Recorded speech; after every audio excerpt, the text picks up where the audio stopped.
Coming up on today's Locked On Mavs, the Mavs lose to the Jazz, but if they make a trade with the Jazz, which Jazz player would you want on the Mavericks? On today's Locked On Mavs. Luka Doncic, and this is Locked On Mavericks podcast. The Dallas Mavericks are NBA champions. Bang! Bang! It's good! And the Mavericks have won the game! If you don't believe, you shouldn't be here.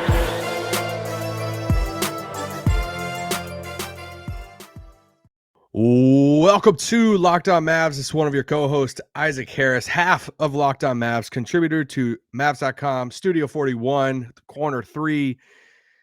And I'm riding solo today. Nick is celebrating some birthday stuff. It was Nick's birthday this past week, so make sure you show him some love if you haven't showed him some love for his birthday. Riding solo tonight, post-game. And then we'll be back together tomorrow night, probably talking more trade stuff, as it's trade season, and it's so much fun reading all the rumors and all the fake trades. I think I'm setting a record this year on the amount of fake trades and screenshots I'm sending to Nick and Bobby and some friends right now on potential trades. It's all fun. But the Mavs lose to the Jazz tonight. Shocking without Luka Doncic, Christian Wood, Maxey. And a little shorthanded, but they lost. I'll talk about that game on today's pod, but I'll also talk about some trade stuff in the second half. It'll probably be a little shorter pod today since it's a weekend pod. It's an extra pod, if you want to say that. If you're listening on YouTube or watching on YouTube, comment below if you can pick one Jazz player. Let's say no Lauri Markkanen and no Walker Kessler, because according to Mark Stein, those two seem off the board. I think he also said Akbaji is on there too. But let's just say those guys are off the board. Let's just put these five names out there. Jordan Clarkson, Jared Vanderbilt, Mike Conley, Beasley, and Sexton. Those five guys. Which one of those five would you want the Mavs to trade for? I'll talk about that on today's pod. But yeah, got my hopes up a little bit towards the end of this game. Obviously, going into it, like I said at the start, Luka was out for this game. He twisted his ankle the other day in that game and didn't know how long he's going to be out. A lot of speculation. How bad is it? Is this part of? Was it his ankle? Was it his foot? What is it? And luckily we got that update a few days ago, 2 days ago, from Woj saying that Luka was day to day. He actually went through some pregame routine stuff.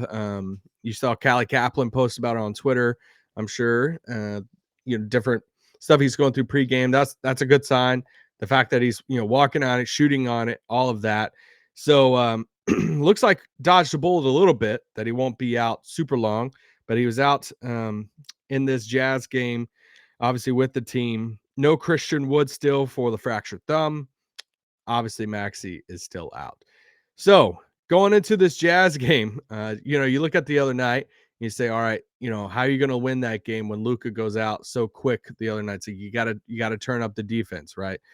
Playing the Suns team, and that's what we were talking about post game. We're like, man, look, they played better on the defensive side of the ball. Naturally, that's not Luka and Christian Wood's specialty is defense, so they kind of turned that up and they won that game with the defense, holding the Suns to 95 points. So going into this game, you look at the Jazz, they're third in the league in points per game. They average around 117 points a game that they put up on a nightly basis. So looking at it and saying, all right, I don't think we're going to be able to match them with scoring with Christian Wood and Luka out.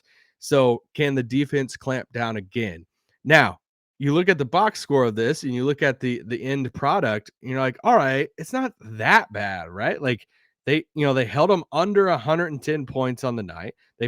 Jazz finished with, 108, which is, about 10 points less than their average. So, decently good defense. The third quarter really helped. They only put up 18 points in the third quarter. Utah did.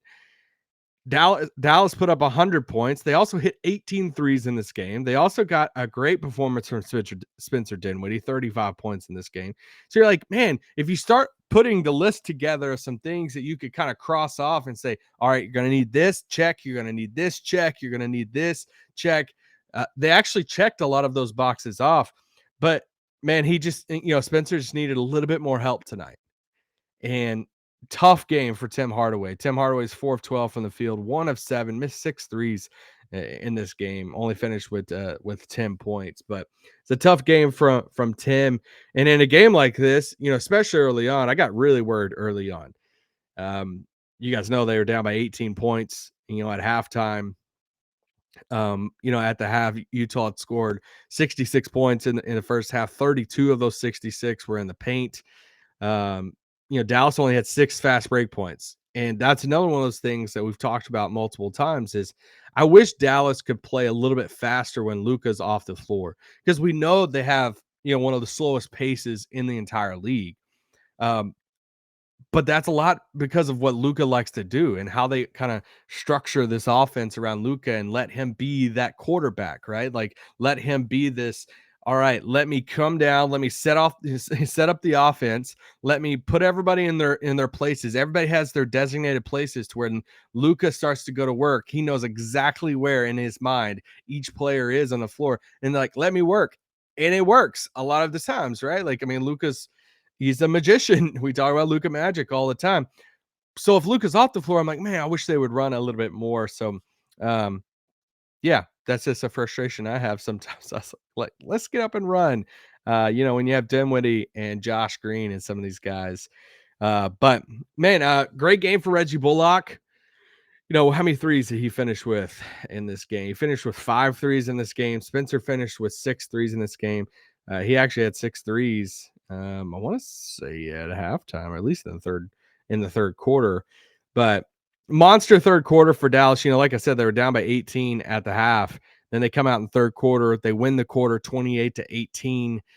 Dinwiddie has a big quarter. He hits 4 threes. He went 4 for 4 from 3 in the third quarter. Dorian went 2 for 4 from 3 in the fourth quarter. Josh hit a 3. Dinwiddie had 12 points there in that third. I think I was saying fourth there, but talking about the third quarter in which they came back. But they came back. They cut the lead. They got close, a few times, got to single digits and like, let's go. You're getting excited. They're going to come back. Dinwiddie was hitting these just ridiculous shots. You really can't praise him enough right now. I mean, the dude is playing some incredible basketball. When you look at, sidekicks next to Luka, he's not getting all-star love. He doesn't classify as like your second star. But if you look at guys that go next to Luka and be an offensive, threat next to him, or control the offense when Luka's off the floor, Spencer's doing a great job of that as of late. And I think he's doing a good job of, getting everybody involved, running the offense, taking the double team. That's a tiny little trait that kind of gets overlooked of when you're getting double, kind of being patient in that, letting the double come, but also, not telegraphing your next play. And he's doing a good job taking the doubles, up top and passing it and getting it to the right guy, getting the hockey assist, sometimes. And so, man, there were a few times, especially in that second half, I was just shaking my head. He hit the bomb 30, plus footer at the end of the shot clock that one time. And it was just nasty. At first I didn't see the shot clock. And I'm like, dang, Spencer's really confident right now. And he did it. He hit it. So kind of a tough night. Markkanen had a great game. 29 points for him, 4 of 8 from 3, 11 of 20 from the field. He's an all-star. And happy for Utah, man. I tweeted some stuff out about their team and their fan base and stuff during the game. It's like, man, what a fun season for them, right? Like you go into the season, you trade your cornerstone players, Donovan Mitchell, Rudy Gobert. We're making all the the jokes about how Dallas sent them into a rebuild, and they trade those two guys, and you think that, okay, they're just going to bottom out and they're just going to suck for a while, right? Like you get this dumb rebrand and fan base is, probably just looking at it and it's like, all right, all right, this is just kind of what life's going to be, right? And man, is this the best that it could have been for them this season? Like, not only do you win one of the most like lopsided trades in Rudy Gobert trade and getting the 5 first and all this stuff, then you get Walker Kessler back in the deal, who I was all out on before the draft. I talked about it on this pod, and we had Mavs draft on, and Nick and we were all talking about like different targets there with that 26 pick before they traded for Christian Wood. And I didn't even consider it an option. Like, you know what? Go for a wing, go for a guard. I watched him play at UNC before he went to Auburn. Watched him some at Auburn, not a ton. Saw all the block numbers, but man, he's fun. I don't know what he is like long term. I don't know, what he's going to be, but he's at least fun and he has a lot of value. So not only do you get the picks in him, but then you get Markkanen in the Donovan Mitchell trade, who is going to be an all-star. And that, like, how fun is that? If you're a Jazz fan, that you trade Donovan Mitchell and you get these picks and you're like, man, that's our guy. And you get a guy back who, Utah was wanting to have a guy whenever they host the All-Star weekend. And it's like, they're actually going to have a guy who's going to be their host player, which is crazy to think about. And then you go on top of it and say, all right, obviously they're not going to, be a title contending team for the next, year or so, but like, they didn't even like eliminate their Wembanyama sweepstakes odds. They are probably going to sell off some pieces, go backwards, lose some more games, but it's not without seeing like how fun this team could be in the first half of the season, seeing Will Hardy's a good coach and seeing all that stuff. So it's like you kind of got the best of both worlds of, man, this is a lot of fun. All right, let's sell off some pieces and now go get a lottery pick, but we also have an all-star. We also won the Rudy Gobert trade by a landslide. Like, it's just a lot of fun for Jazz. If I was a Jazz fan, I'd be having a fun season over there. But let's take a quick break. Let's talk about LinkedIn, and then we'll be back. And let's talk about some potential trade candidates from Utah, if that's good with y'all. This podcast is brought to you by LinkedIn. Guys, I have a team that I work with every single day during the week. And they are literally the best team. It's the best part of my job is going into work and having a team that you get to that works for you, that you get to work with. And they're just a lot of fun. Not only are their talents amazing, but they're fun people at the same time. And you know what can help you find the best team? That is LinkedIn Jobs. LinkedIn Jobs helps you quickly attract qualified candidates for your open jobs with targeting tools. They'll go beyond the resume data by using insights from your job post, company, and their 875 million member profiles to put your post in front of the most qualified candidates. LinkedIn Jobs makes it easier to screen and rate applicants based on your job qualifications, all on one platform. That's why small businesses rank LinkedIn Jobs as #1 in delivering quality hires and leading competitors. LinkedIn Jobs helps you find the qualified candidates you want to talk to faster. Post your job for free at linkedin.com/lockedonnba. That's linkedin.com/lockedonnba. Post your job for free. Terms and conditions apply. Bingo. All right, let's do this. Let's spend the rest of this pod talking about some trade stuff, right? This is what we're all here for, right? It's a lot of fun. 5 players on the Jazz that I can't help to watch this game. Can't help to watch this game and see multiple players out there on the floor for Utah. I'm like, man, you'd fit great in Dallas. You look good in the Mavs jersey. This was after I watched the the ridiculous LeBron celebration. Now that Nick's on here, I can just rail on LeBron. So, how dramified was that LeBron reaction at the end of that Celtics Lakers game? It's the funniest thing I've seen in a long time. Anyway, but it's LeBron. So, shout out to Pat Bev for bringing a camera on the floor, getting that legendary technical foul. Honestly, that was a lot of fun. So I was following that. I feel like all of NBA Twitter was watching Celtics Lakers, and I'm over here watching, Malik Beasley put up shots on Davis Bertans. Hey, this is part of the business, right? I honestly would rather watch Spencer Dinwiddie play basketball than the Lakers. So Jordan Clarkson, Jared Vanderbilt, Mike Conley, Malik Beasley, Colin Sexton. I think all 5 of these guys would fit great in Dallas. It's weird. What are they doing with Colin Sexton? Like, what is going on? So I tweeted this out during the game. I said, hey, what Jazz player besides Larry and Kessler would you trade for, for the Mavs? One, shout out to all the people who could not read that tweet and wrote back Markkanen or Kessler. Like, okay, you can't read. But also, it was crazy to see the variation of players on there because those 5 players, so many people mentioned random combinations of all those guys. Beasley lit up the Mavs and stuff tonight, but real quick, let's look at their salaries. So Mike Conley's due $22.6 million this year. So obviously, if you trade for him, you got to get up to that 22.6 number. Next year, he's guaranteed 24.3. So if you trade for Mike Conley, if Utah trades Mike Conley, they're probably trying to get off money or trying to get a draft asset or trying to get a younger player. He's due $24 million next year. You look at Colin Sexton, 16.5 right now. He just signed that extension over the offseason. 17.3, 18.1, 18.9 through 25-26 season. Then you look at Malik Beasley.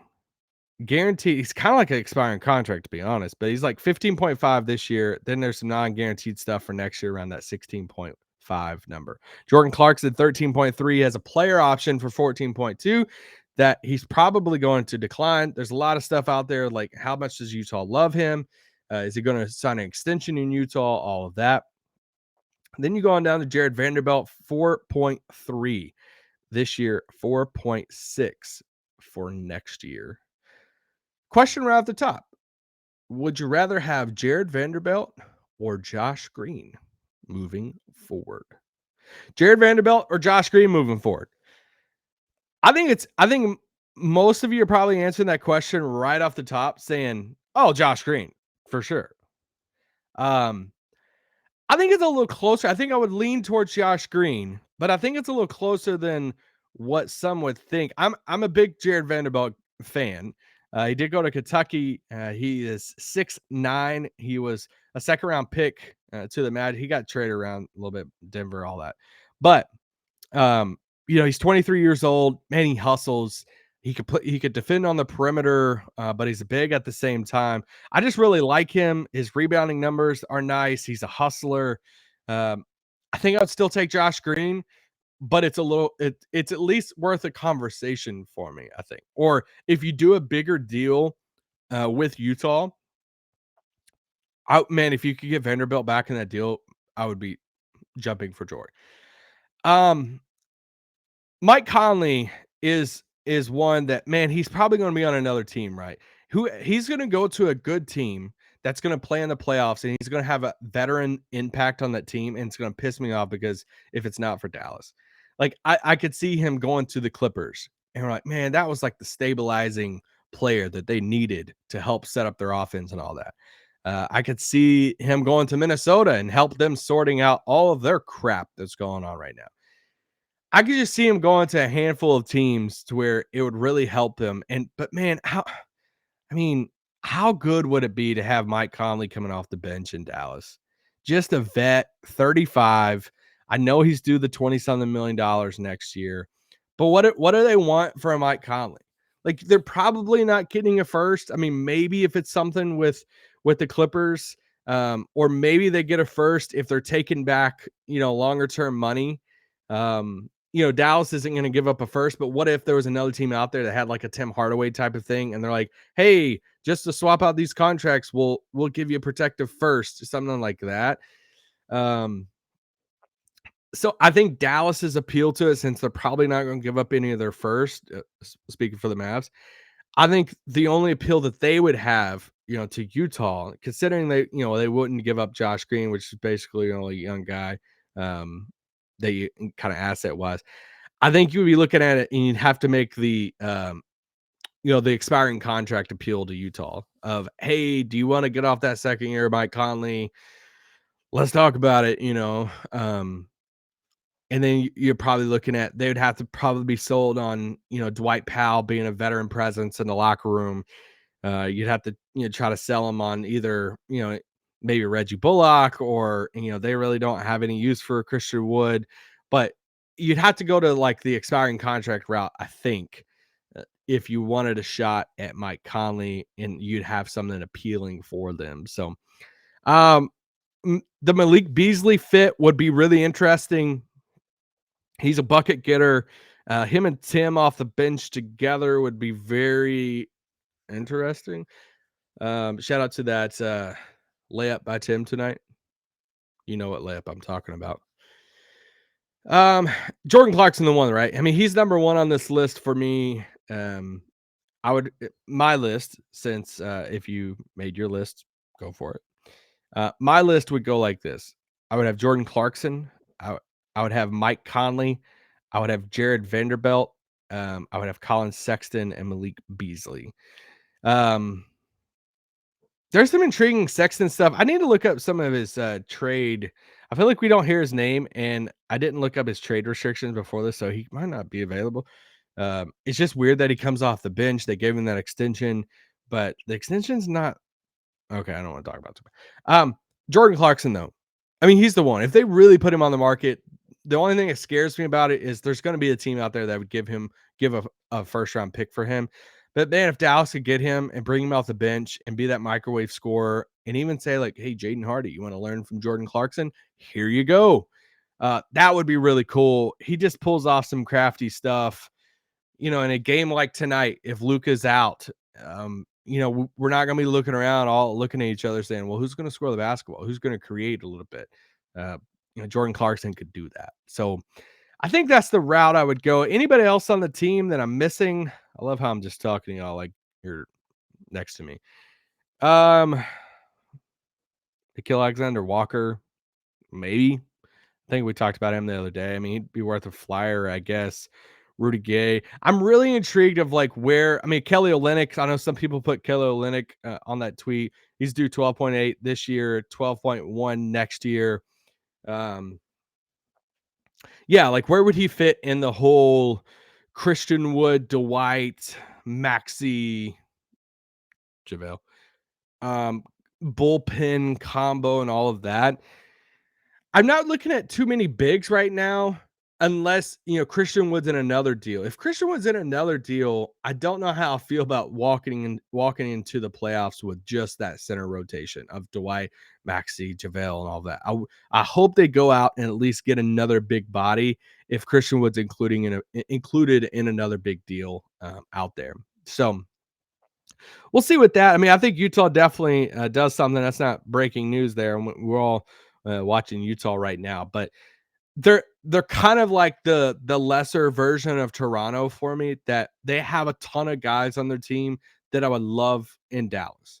That you're watching this game tonight and you're like, man, some of those wings out there, like they're athletic, they're moving around fast. To see Jared Vanderbilt, to see Malik Beasley, to see some of these guys, even Colin Sexton, he's super fast. See some of these guys out there running, Akbaji, and just get them down the floor using their athleticism and stuff. So there's a lot of guys on this team that I think could be traded at the deadline and that could be traded to Dallas. And I would say, man, that would fit in Dallas, similar to Toronto in the Eastern Conference. So I'm excited. I'm excited to see what Dallas could do. Obviously, this is another loss for them, and they don't need more losses right now. They head home. They come back to Dallas. We have Detroit coming up the first of the week. Got a couple games at home before they head out on a big road trip.